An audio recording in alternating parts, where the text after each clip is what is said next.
This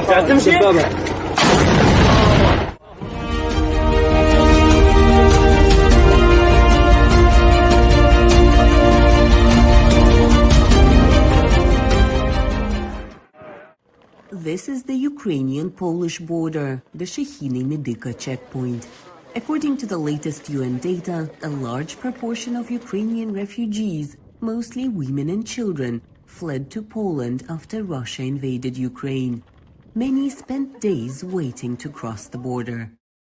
It's very tough, of course. I don't know what else to say, but we have no choice. We need to save the children. Since the very start of Russia's aggression, human rights activists have been warning refugees that they could be targeted by human traffickers. The risks have definitely increased, mostly because women who cross the border with children have found themselves in an extremely vulnerable position, from an economic point of view as well as psychological. They are fleeing a war. People are easier to manipulate when they are in such a state. Human rights activist Yulia Anosova says human trafficking typically involves both sexual exploitation and violence. Polish police have already registered 2 cases of rape among refugees. Volunteers are working to inform women who might be at risk. We've seen men taking pictures of women and teenage girls. We very quickly understood that human traffickers could be behind this. A woman from the Kiev region was looking for a job in Lviv. She found an employment ad, got in touch with a person of contact who offered her a job as a nanny for a 15-year-old boy. Part of the job was offering sexual services. Refugees also risk being exploited at work. The scheme is very simple. Living quarters may be offered for free at first, and once the refugees arrive, they find out it's anything but free. Human rights activists emphasize such actions are illegal. If there is an expectation for work, then the work should be paid.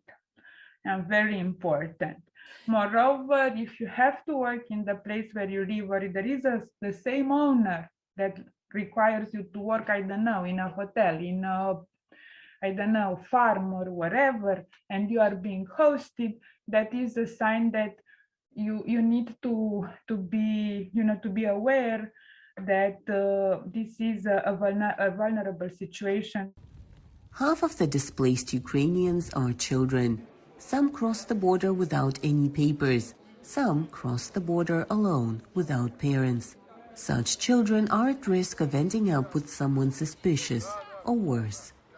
Missing is a result of gaps in the protection system, and gaps in the protection system are the same kinds of issues that attract traffickers.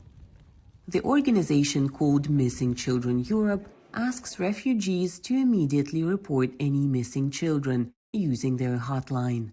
They also encourage adults to be watchful, and if they see a child looking lost and alone in the street, to immediately alert local authorities.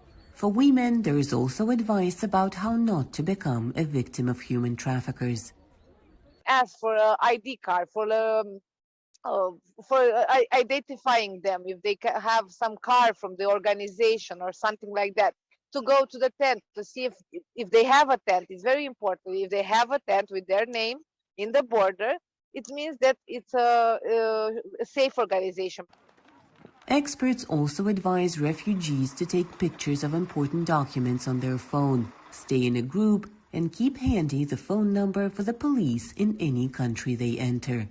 It's also important to have contact information for volunteers and aid groups, and keep in touch with relatives and close friends, so that as many people as possible know the location of each refugee. For Lesia Bakalets in Washington, Anna Rice, VOA News.